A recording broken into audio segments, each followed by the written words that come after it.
pelo sempre atuante, brilhante, talentoso e exemplar senador Rigufe, nos remete exatamente a essa crucificação que o povo brasileiro tem sido submetido nos últimos anos e muito intensamente nesse instante, porque no nosso calendário, nos feriados mais marcantes, nós saímos desse reinado de Momo, onde talvez o carnaval só tenha acabado para o próprio rei Momo, porque para outros tantos a farra prossegue.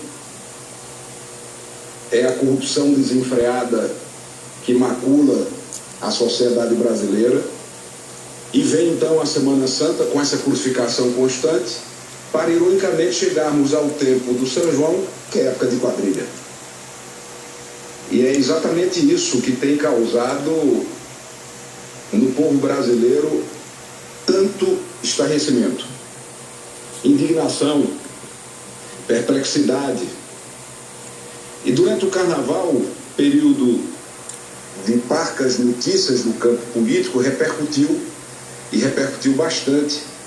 Declarações do ex-ministro do Supremo Tribunal Federal, Joaquim Barbosa, através de sua página no Twitter, onde o ex-ministro, Sua Excelência Joaquim Barbosa, cobrava a admissão do ministro da Justiça. E nesse instante eu abro aspas: nós, brasileiros honestos, temos o direito e o dever de exigir que a presidente Dilma demita imediatamente o ministro da Justiça. E por que essa cobrança do ministro Joaquim Barbosa? É natural que qualquer autoridade pública, seja ela o ministro da Justiça ou qualquer outro funcionário público, possa receber quem com ele deseje uma interlocução. A Constituição assegura o direito de petição e é natural, claro, que autoridades do governo federal, dos governos estaduais e municipais possam conceder audiência para quem quer que seja. Mas o que causou toda a polêmica foi exatamente a postura do ministro Cardoso, que trouxe 3 versões distintas para o mesmo episódio. No primeiro momento, o ministro da Justiça negou a realização da audiência, porque inclusive não constava na agenda oficial do ministro a realização dela. E aí vem a primeira estranheza. Por qual razão não constava da audiência ou da pauta de audiência do ministro aquele encontro que num primeiro momento foi negado, que num segundo instante trouxe a versão do encontro fortuito, do encontro casual, para que aí sim, numa terceira e definitiva versão, o Ministério e o ministro confirmasse o encontro com os advogados de investigados na Operação Lava Jato. Por que a negativa? Por que esconder o encontro? O que ali foi tratado? O que ali foi discutido? E não se pode requerer, como deseja o ministro, o manto protetor do sigilo, porque nesse instante, na República, não pode haver sigilo. Na República não pode haver segredos, sobretudo durante o curso de investigação que é conhecida de todos e que tem na Polícia Federal um dos braços de investigação, Polícia Federal esta, que é comandada pelo ministro da Justiça. Talvez chegue o momento, ou já passe o momento, de termos uma Polícia Federal autônoma, independente, como acontece com o Ministério Público, como acontece com outros órgãos que precisam sim de autonomia e necessitam de liberdade de intervenções políticas para que possam bem funcionar na República. E a Polícia Federal é uma delas. Fica muito claro que não cabe mais no nosso país uma Polícia Federal que esteja comandada pelo ministro da Justiça para que interferências políticas sejam tentadas. Houve uma resposta do ministro atribuindo uma postura ditatorial a quem acredita que o ministro ministro não pudesse conceder as audiências, e eu comungo com o pensamento daqueles que qualquer autoridade tem o direito de receber quem solicitar um contato oficial, mas que isso não seja feito às escuras, que não seja feito nos porões, que não seja realizado às escondidas, como fez o ministro Cardoso, que só revelou o encontro após a publicação do mesmo pela imprensa. E repito, depois de ter negado sua ocorrência por 2 oportunidades. Eu escuto com prazer a parte da senadora Ana Amélia. Senador Cássio, eu sei que o presidente da mesa nessa sessão, senador Paim, tem a compreensão e a tolerância, porque nesta quarta-feira de cinzas, os senadores estarem aqui, pode abrir uma exceção ao regimento interno que não permitiria que eu lhe aparteasse por ser uma manifestação de liderança. Você tem toda a razão. Tanto que eu dei para mim 10, eu mandei mais 20. Eu queria agradecer, porque já interpretei o pensamento por conhecer o espírito democrático do senador Paim, por entender que uma questão dessa natureza, ela tem uma relevância que transcende aí uma disputa oposição-governo. E Vossa Excelência e eu aí como jornalista, essa matéria, não estamos discutindo se foi certo ou foi errado o ministro da Justiça receber advogado. Não é isso. Como disse Vossa Excelência, uma autoridade deve receber, aliás, algumas autoridades demoram para receber senadores, demoram para responder telefonemas, contatos de senadores que buscam informação ou buscam tratar de assuntos de interesse das suas regiões, dos seus estados. Eu sou testemunha disso. E às vezes a gente aqui chega e até elogia quando é bem tratado, que é obrigação de todos. Quando é bem tratado, que eu digo que a audiência é marcada com celeridade. A questão também já é a manifestação do ex-ministro Supremo, Joaquim Barbosa, que não foi nem da área política, nem da oposição. Foi um ministro do Supremo com uma visão institucional das relações republicanas, em uma matéria que está sob júdice, que é a Operação Lava Jato. Por outro lado, a própria OAB, naturalmente, não se esperava outra atitude da OAB que não fosse defender, o interesse corporativo dos seus advogados. Natural, compreensível. A questão é esta: por que tantas versões? Por que tantas versões para explicar um fato que é importante? Essa é a questão. Afinal, qual delas é a verdadeira? Qual das versões é a verdadeira? E será que nós teremos, a sociedade teve acesso ao real objetivo dessa conversa ou dessa posição do ministro? Essa é a questão que fica. Por que tantas versões para este fato? Eu queria cumprimentá-lo pela abordagem do tema, que certamente vai continuar suscitando nesta casa e na Câmara dos Deputados um debate profundo sobre essa matéria, senador Cássio Cunha Lima. Senadora Ana Amélia, diante do episódio, nós estaremos, inclusive pela liderança do PSDB, sugerindo algumas providências para que tenhamos o esclarecimento completo deste fato, que não parece ser um fato isolado, mas sim um conjunto de iniciativas dentro de uma estratégia de ação de defesa do ministro da Justiça, que ao invés de defender os interesses do país e da nossa sociedade, age como advogado do próprio governo, que até aí seria obviamente natural, que é o governo que ele serve, mas também como advogado de partes envolvidas no processo.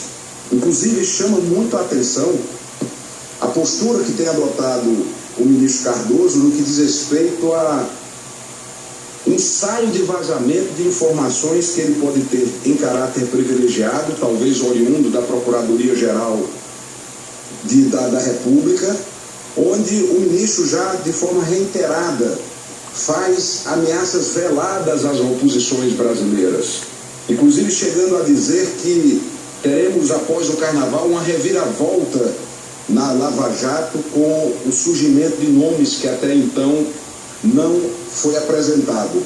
O governo não vai intimidar a oposição do Brasil. O governo não vai calar a nossa voz. Nós continuaremos defendendo a autonomia da Polícia Federal, nós continuaremos cobrando uma postura republicana e transparente de qualquer autoridade pública. E toda essa celeuma foi causada não por nós da oposição, mas pelo ministro da Justiça, que omitiu a sua agenda pública e vem com a alegação mais simplória de que a agenda não foi publicada por um erro do sistema. Aliás, esses sistemas não sei como é que funciona no Brasil. Toda vez que tem um problema foi o sistema que não funcionou, como se o sistema não fosse produzido por homens e por mulheres, como se esses sistemas não fossem fruto da produção humana. Então o ministro omite de sua agenda audiências que são descobertas e depois atribui a um erro do sistema o fato de não ter sido publicado depois de ter negado a existência dela. Vamos conectar os fatos para que eu possa escutá-lo, senador Rigolfi. Providências que estamos propondo: convocar o ministro da Justiça na Comissão de Constituição e Justiça do Senado, tão logo ela esteja devidamente instalada.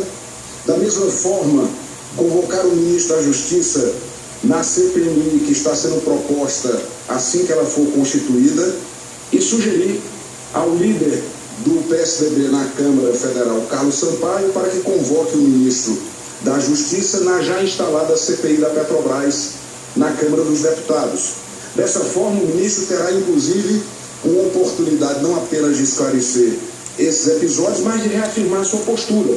Porque toda crítica e toda resposta que deu o ministro nesse último final de semana durante o Carnaval é que aqueles que criticam a realização da audiência têm uma postura autoritária, que nem mesmo na época da ditadura militar se poderia imaginar que uma autoridade não pudesse receber advogados. A OAB, através do presidente Marcos Vinícius, foi na mesma linha. Ora, se é uma postura republicana, nada mais republicano para o ministro de Estado do que vir ao Congresso Nacional, do que vir ao Senado, comparecer à Câmara para prestar esclarecimentos. Então faremos um convite e realizaremos a convocação para dar a oportunidade ao ministro Cardoso de ser coerente com o seu ponto de vista, coerente com o seu discurso e vir aqui trazer esclarecimentos à nossa casa. Escuto Vossa Excelência com muito prazer. Senador Cássio Cunha Lima, eu já diversas vezes fiz elogios ao trabalho da Polícia Federal, que todas as vezes que agir como polícia de Estado e não de governo, ela vai dar uma grande contribuição para esse país e justiça seja feita, até que alguém me prove o contrário. No momento, ela está agindo como polícia de Estado e não de governo.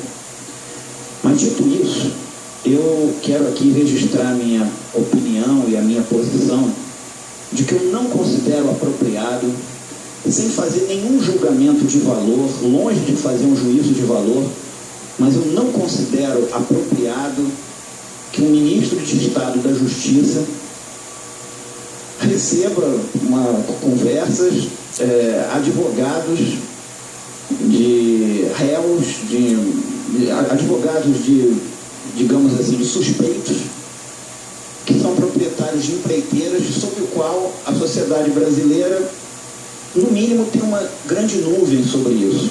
Sem querer fazer um juízo de valor se esse é culpado, se aquele é...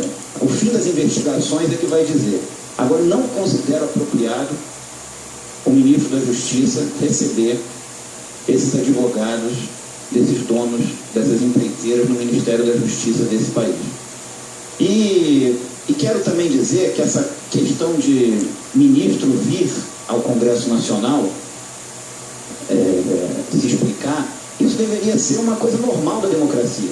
Isso não deveria ser encarado como uma bomba, como uma grande confusão, como uma coisa de ter que mobilizar parlamentares.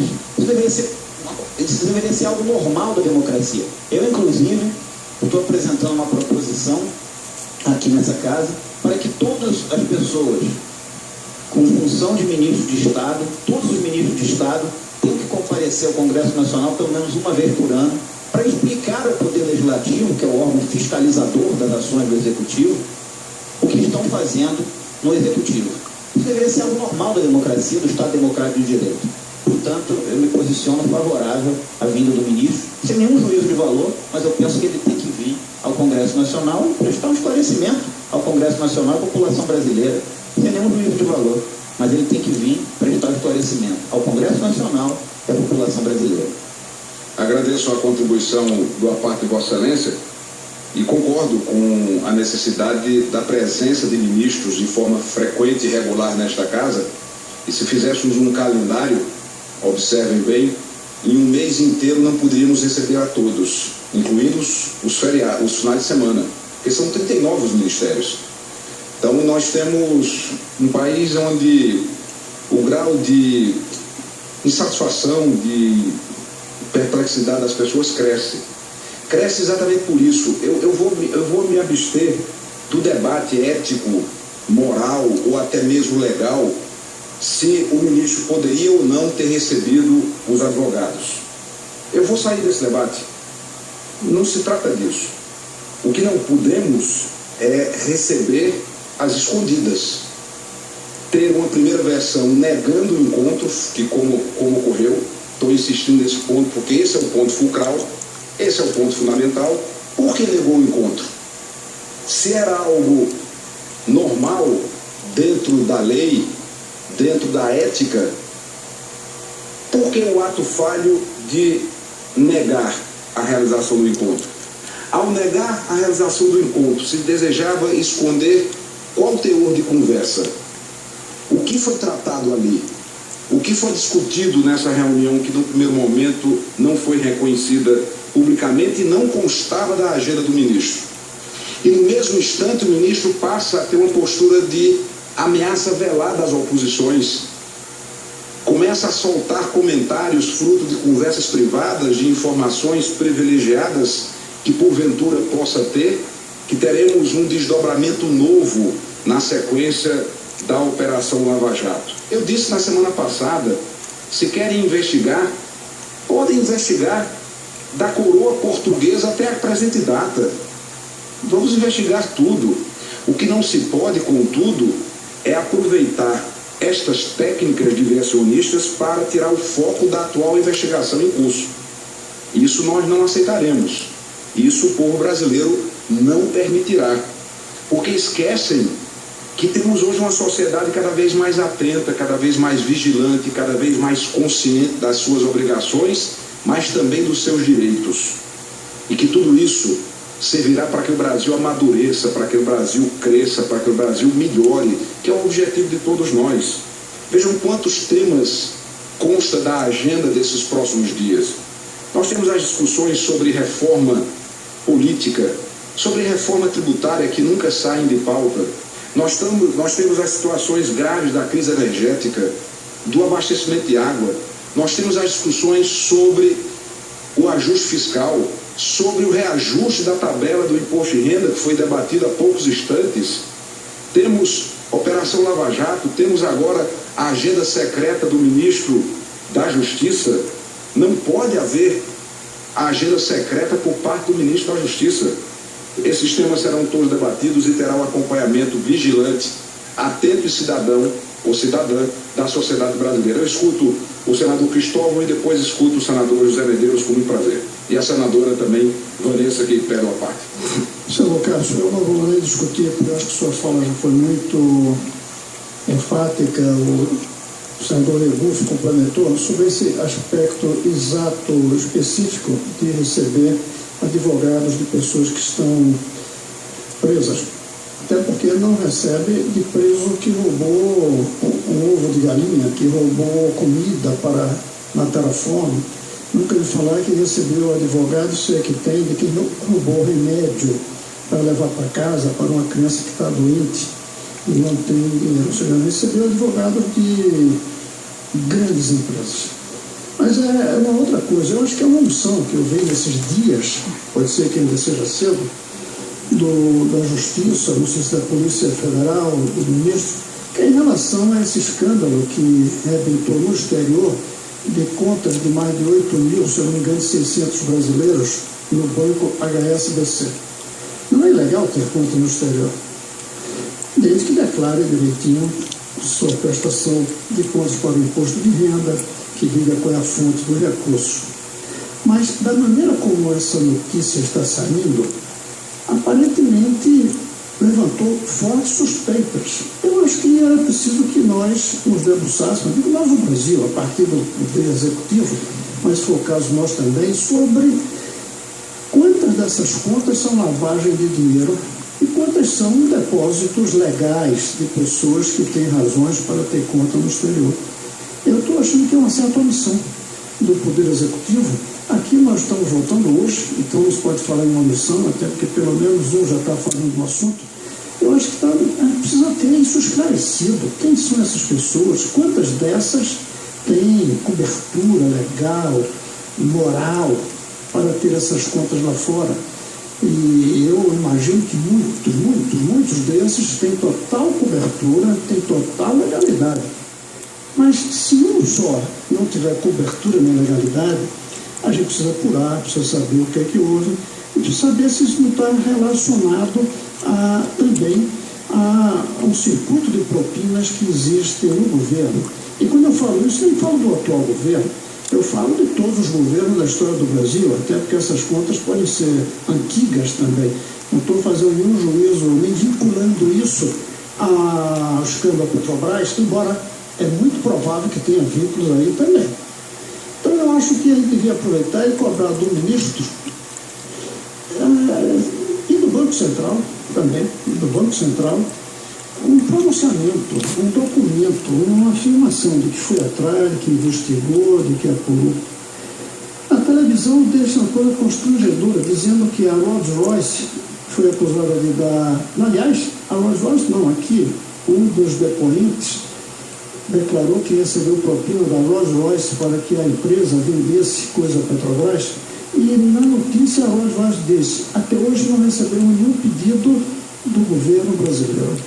O governo devia ter feito imediatamente um pedido de esclarecimento para saber o que houve, para saber o que é que está por trás disso, se não é mentira do delator. Eu acho difícil uma pessoa mentir em conta de si própria. Eu recebi propina e achar que isso aí, a pessoa dizer isso e como se fosse mentira. A pessoa diz porque certamente recebeu. Eu não vi, eu fiquei constrangido de ver uma empresa estrangeira dizer: o governo brasileiro não se interessou em saber se isso é verdade ou não. E agora também, nesse caso do HSBC, ninguém ouve falar em qualquer reação de parte do governo para esclarecer o que houve, para saber quem são as pessoas, inclusive para inocentar as que têm direito de ter essas contas, porque senão fica pesando sobre todos algo negativo. Então, eu acho que, aproveitando sua fala, eu queria acrescentar esse assunto também nas cobranças ao ministro. Sem dúvida, senador Cristóvão, essas investigações devem ser feitas, até porque também disse semana passada, o PT lavou tanto dinheiro que está faltando água no Brasil inteiro.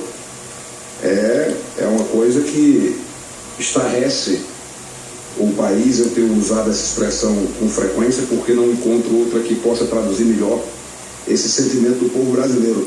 E voltando ao episódio da audiência secreta, precisamos saber por que receber exatamente o advogado do empresário Roberto Pessoa, que em recente matéria da revista Veja ameaçava na carceragem da Polícia Federal, inclusive com anotações por escrito, a também optar por um sistema de delação.